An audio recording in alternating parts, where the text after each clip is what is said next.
This podcast is brought to you by my company, Momentum Worldwide Movers.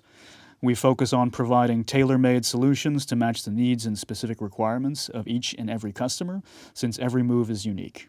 Today we welcome James Howell from Canada. James grew up in Toronto. While in Canada, he worked for several tech companies in business development and sales.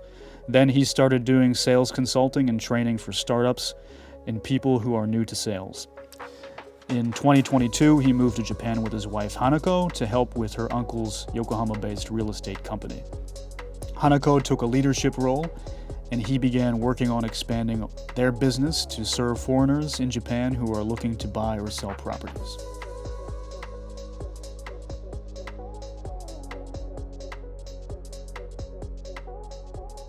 Okay, James, welcome to the podcast. Thank you.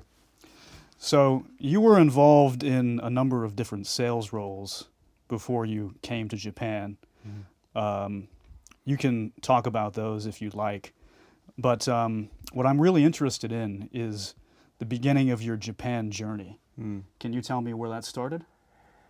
Yeah. So my wife is Japanese. Yeah. We met when we were in Canada. Originally, I'm from Toronto. So we met in Toronto. And at that point, I didn't really have Japan on my radar, kind of whatsoever. I had never been to Japan at that point. But anyway, we met, we obviously dated, we got married. And the first time I came to Japan was actually during COVID. I think it was in 2021. And we came for about 4 months. And at that point, I still really didn't know anything about Japan other than what I'd learned from Hana. And we spent those 4 months mostly up in Aomori, which is where she's from.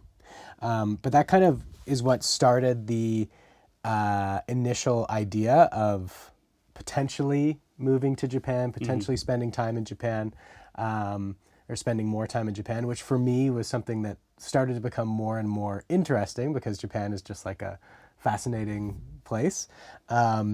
So anyway, we spent about 4 months and then we moved back to Canada. The following year, we came back to Japan again for, I suppose, about a month or a little bit longer that time. And it was during that time that my wife's uncle, who runs a real estate company in Yokohama, here in Yokohama, he invited Hana to come back and help out with that company. So about 6 months after that, which was at the end of 2022, is when we kind of officially moved to Japan and kind of jumped into the deep end as far as that's concerned. And yeah, I guess that was the start. That was the start of the journey, and it's been definitely an adventure since then, I would say. So what was the attraction to your wife's uncle's company that made you make this big move from Canada all the way to Japan? Yeah, that's a good question. I would say, I don't want to speak for my wife, her name's Hana. I don't want to speak for Hana, but I think that there was, on her side, definitely a sense of wanting to help with this family business. And she had actually worked at the company before. She actually worked there in her early 20s, and then she went to Canada in order to learn English for a year, and then she didn't come back for 10 years. Oh, wow. So she actually had some experience with the company, and her uncle doesn't have any kids, and he isn't married, and he needed somebody in order to help keep the company stable as he's kind of getting on in his life. He's in his late 70s now. So yeah, I think part of the attraction was to come and help out on that regard. On my side, part of the attraction to come and help out with this company, even before I came, I had a sense that just from like some little research that I had done, that there could actually be some fruitful business opportunities to open up the work that we do as a real estate company to foreigners in Japan, either living in Japan or maybe people who are moving to Japan, which is something that the company did not do whatsoever because it's a very Japanese company filled with almost 100% Japanese only speakers. So I thought that maybe there was something that I could do as well to, bring some additional business to the company. So there's kind of those two things Okay. that were there. Yeah. So that leads me directly into my next question, which is what exactly do you do? And I see you every day on LinkedIn. Yeah. You're out advertising properties, mostly in Yokohama, right?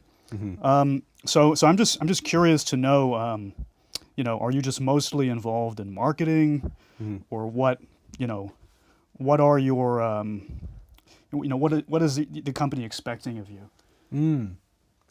Yeah. So that's kind of continued to change over the time since I've been here. Yeah, or what do you envision yourself kind of like doing Yeah. at the company? Right. Yeah. So I would say that I'm a business development person. And that's something that I have a lot of experience doing. And the reason I say business development is because, I'm not a licensed real estate agent. And in order to become a licensed real estate agent, the exam to do it is pretty challenging. I think that the pass rate, happens once a year. The pass rate is like 15% of people pass. So it's quite a challenge. And it's entirely in very advanced level Japanese, which is far beyond my level at this point. So my role is really to bring new customers in that our licensed agents can work with in order to fulfill whatever it is that they're looking to do when it comes to real estate. And we do have some very specific things that we work on, but that's how I see my role, is to basically expand our business to the foreign community. And actually, primarily, most of the people who I've brought in, who we've done deals with, have been people who are living in Japan. We're not so much servicing, let's say, a foreign investor who is, looking to allocate capital to Japan from, say, Hong Kong or America. It's more so a lot of people who live in Japan. Maybe they're married to a Japanese person, or maybe they've just been here for a really long time, and they want to maybe buy a house or buy an investment property or something like that. Yeah. Yeah, you just answered my next question. So it's mostly foreigners who are living in Japan. Yeah. Long-term residents. Yeah, long-term residents, and like there have been instances of people outside of that kind of niche, let's say, but I've actually interestingly found that like that's still a pretty fruitful group of people to try and work with. Although I recognize that from an investment perspective, there's a lot of people, given the weak yen outside of Japan, who are looking to invest in Japan. And there's a lot of companies that are servicing those folks. But I found that there's still a ton of people who live here in Japan, and for various reasons, they want to invest in Japanese property, or they want to buy a family home or something like that. And I would also say, from a technical perspective, people who are long-term residents who maybe have PR or they have a Japanese spouse, when it comes to loaning and getting loans, those people are actually able to leverage some of those super low interest rate loans in Japan in comparison to, say, the amount of people who I speak with who are like, living in the States, and they're like, is there some way that I can get a loan in Japan? And it's like, well, it's pretty challenging to do that. And I think that there are some options out there, but not to the same degree as a person who's a PR or living here. Yeah. Yeah. Like me, right? Right. Yeah. Yeah. Okay. Well, you bought your house. When was that? That was 3 years ago. okay. 3 years ago. Cool. Yeah. Yeah. So probably 99% of your customers are non-Japanese, right? Do you have any Japanese that come to you and say, I'm interested? No, not yet. No. Okay. I don't think that the average Japanese person looks at me and thinks I'm gonna speak to that guy instead of the many Japanese agents who are out there. That being said, I should say that our company, I would say by and large, the people who our company work with are actually Japanese, because our agents are typically working, like their clients are Japanese. But the clients who I bring into the company and the clients who I've done deals with, those people are definitely foreigners, from Canada, the States, Europe, Asia. But people who are not native Japanese. Yeah. Okay. And is it mostly, residential properties, right? So yeah, we've done deals kind of on both sides, whether it's residential or a commercial deal or an investment deal. But yeah, if it's residential, typically it's people who are looking to buy something in Yokohama. And this is kind of a learning that I had over the time that I've been doing this. Initially, I kind of had this thought that like, well, we can actually do real estate anywhere in Japan. So this is a big business development mistake to make at first, is you're like, well, we could help everybody. So why not try and do deals in, someone needs help in, far off in some area of Saitama. We could help them. But the reality is like the amount of time that it takes for us, our place in Yokohama, to work with somebody that far away and do that, it's just not an efficient use of our time. So for a residential deals, someone wanting to buy a residential house, that would be focused more in Yokohama. And then if it's an investment property, which is kind of the other big thing, I would say much more of a strength of our company is helping people who are looking to buy and sell or build an entire building, usually a residential building, but maybe it has 10 or 20 units in it, and they're using it as a rental investment property. Those we can do kind of throughout the entire Kanto region. But again, like our sphere of influence is inside of Yokohama, and then maybe you'll see less and less of us as you go further outside of this area. Yeah. Okay. So what is the culture like at your company? I see your posts on LinkedIn all the time. It seems like that you're kind of like out on your own. You're kind of you're visiting people. You're advertising places. Yeah. Do you really interact with your coworkers much, or yeah, are you on call all the time, or how does that work? Yeah. So this year, when I first started, no. When I first started, I knew them, and I was getting to know them better. My wife interacts with them on a daily basis. She's a director at the company. But when I first started, first of all, I didn't have the language ability to interact with them. And second of all, I was kind of discouraged from doing it, not in the negative way, but mostly because like having my wife come back to the company was already quite a big change and to the culture there. Not a bad thing, but quite a change. And if then, in addition to that, there was me coming along, which would have been a huge change to me being like in the office all the time and working with them. We decided not to do that, which I was obviously totally okay with. But as time has gone on, my interaction with the staff has gotten more and more to the point that now we're on a daily basis, we're communicating, at least with the sales team. I'm communicating with them. We do sales meetings together, whether it's our weekly internal sales meetings or, for example, yesterday, a client came in from Tokyo and met us, and that was with some of our salespeople. So it has increased, but your assessment, based off of what you see on my LinkedIn, is accurate. And there's actually been times where I've been like, oh, I would like to do more. I'd like to like spend more time in the office and like do more time with everyone or spend more time with everyone. But actually, as time has gone on, I've been like, you know what, this is actually pretty good. I get to kind of do my own thing. I get to go out a lot and spend time meeting potential customers and work in a way where I'm not, constantly in the office. And that works well for me. So I don't necessarily plan on changing things significantly from how they are now. I think it's working good. Okay. Yeah. So I'm curious because in Japan, relationships are very formal, and you visit a lot of properties. Like, when you go there, like, do you notify somebody that you're going, or you just show up, right? So, Yeah. as you can imagine, in Japan, some people might be like, well, who is this foreigner? Yeah. Taking photos in front of my place, right? So, yeah. It depends. I mean, if I'm not entering the property, I might not notify them. But of course, if I am entering the property, I'm representing our company. So I am going to let them know that I'm coming.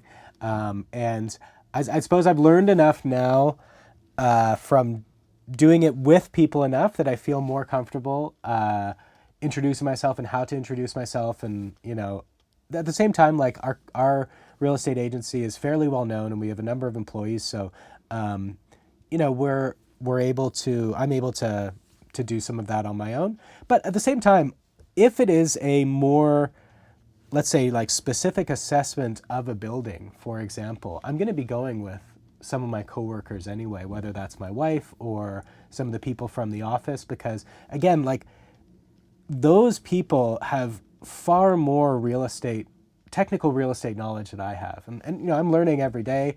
I'm certainly not,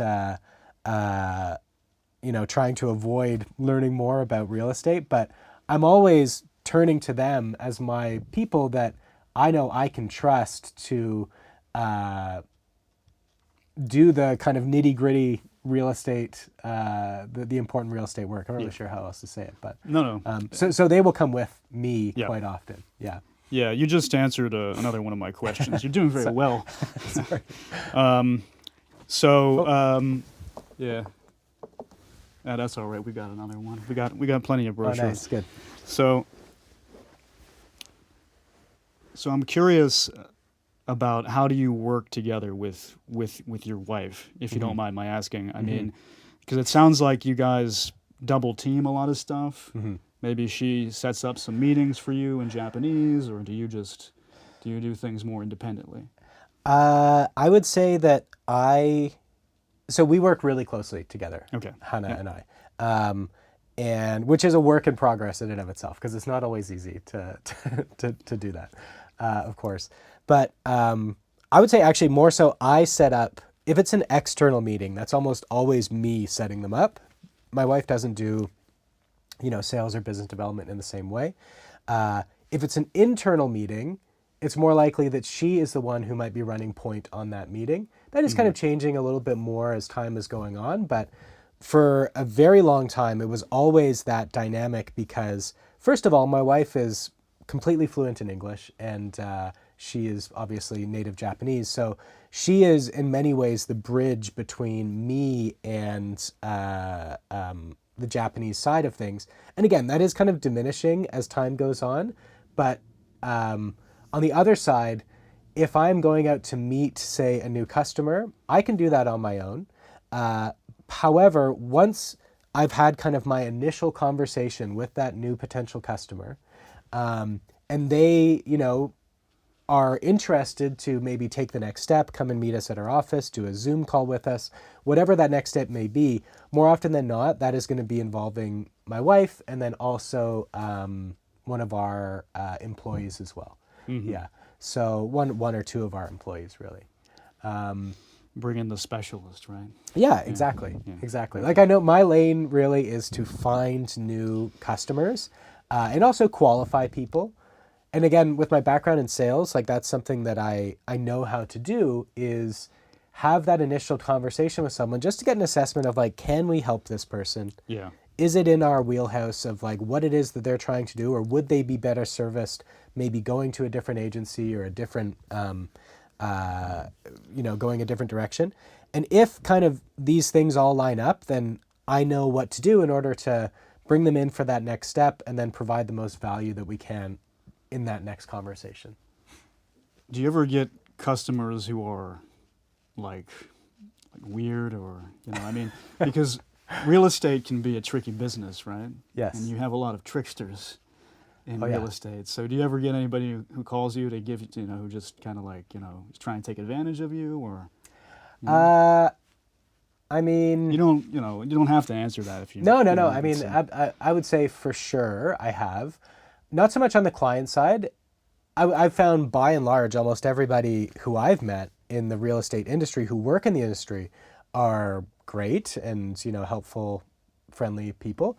I definitely have met a couple of people who I wouldn't say they're trying to take advantage, but they're maybe testing the waters to see, you know, is there an opportunity here for us to maybe, I don't know, take advantage is the right word, but I've had a couple of conversations with people where I think that they don't quite realize that although I may not be a complete expert in real estate, I have an office full of, you know, 30 or 40 people plus another office on our development side with even more people who have decades and decades and decades of experience. So and again, I'm not saying that there was any malicious intent with some of these things, but I definitely met some people where I felt slightly unsure, uncomfortable about what their intentions are. On the client side, I think that the most common thing isn't necessarily that somebody is weird, but it's more so that maybe their expectations of what is doable is just not, it's just not accurate, or maybe accurate isn't the right term. It's not realistic. Mm-hmm. With what's going on right now with, say, the kind of Akiya craze, and like there's just so many people who are interested in the idea of being able to, say, buy a house in Japan for pennies, Yeah. and it's maybe going to become a profitable Airbnb. And I've met a ton of people who are like that, and even for those people though, there's a lot of people who are trying to service that side, so I try to push them towards the people who I know who maybe work in that industry. But probably one of the more interesting ones I've had in recent times was someone who said that they were looking for a place in Otaku in almost central Tokyo, and they were looking for something that they could turn into an Airbnb that would an Akiya in that area that was under 100,000 US. And they're like, can you help find us that? And I'm just like, if there were things like that that were easily findable or available in that area of Tokyo, I'm pretty sure that people would have already, located them. And Yeah, what was that like in like Denichofu or something like that? I mean, I mean, exactly. Yeah, I'm sure that will go over well, right? Right. I mean, if you're willing to go to maybe Izu or something like that, then Right, that's doable, right. but not in central Tokyo. Okay. Yeah. Okay, so tell me about how you make connections. I've bumped into you a bunch of times at like Chamber of Commerce events, Yes. right? I saw you I met you at the Canadian Chamber. I know, and then you were like, "I'm American," and I was like, Well, all right. that's the way I roll. I'm in the Irish Chamber. I'm in the French Chamber. Yeah. Anyways, so other than the Canadian Chamber, like for example in Yokohama, like are you a member of like some kind of Chamber of Commerce here, or what? Where do what works best for you? Yeah, so I'm not. I actually am open to joining, and I kind of have my eyes on some other organizations here in Yokohama and also in Tokyo.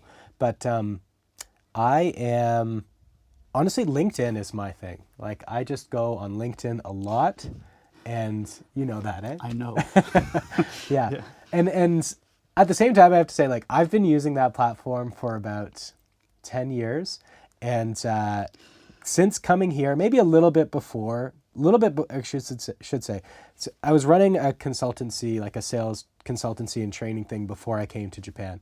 And things maybe a year or two before I came to Japan started clicking a little bit with like how to really use that platform in order to make new connections specifically for your business, like qualified leads that are coming to you through LinkedIn. And since coming to Japan, I've really just doubled down on that, like tripled down on that to a point where I feel like I can do it now in like a sustainable way. I don't feel like I'm going overboard necessarily with it. I feel like I'm being myself on the platform. I'm not being like salesy or anything like that, but I'm consistently at this point getting, 2 or 3 people, even qualified people who are looking to make serious investments, buying entire buildings, who I'm meeting on the platform. And I do have a system in terms of like how I make posts, how I follow up with people, and like trying to get off the platform as not as quick as possible, but get off the platform and meet people in real life and kind of grow those relationships that way. And that, like by far for me, has been the best thing. And then rolling out of that, you have referrals, you have lots and lots of different opportunities that even come from people that I haven't even done any business with, but maybe they feel like they've gotten to know me because of my work that I've done on LinkedIn. And then they'll reach out and be like, so and so told me to reach out to you, and it's like I actually don't know really very well the person who referred them to me, but Right. yeah, so it's definitely been fruitful. That's my thing. It's kind of organic in a way, right? Yeah. I also I've recently started this thing on LinkedIn, which is just a golfing group, and that as well. I'm making some connections through doing that. Yeah. Which is so funny. I never expected myself to be one of those people who's like, we're going to use golf to expand. I just like playing golf. That was my next question anyway. You're on a roll here. You're just, so yeah, so the golf, and you're interested in golf. Yeah. You play golf. Yes. Sounds like you're pretty good at golf. I don't know about that. Yeah. And you also do rock climbing. Yeah. In your leisure. Yes. So since you mentioned golf first, can you tell me about how important is golf to you in Japan?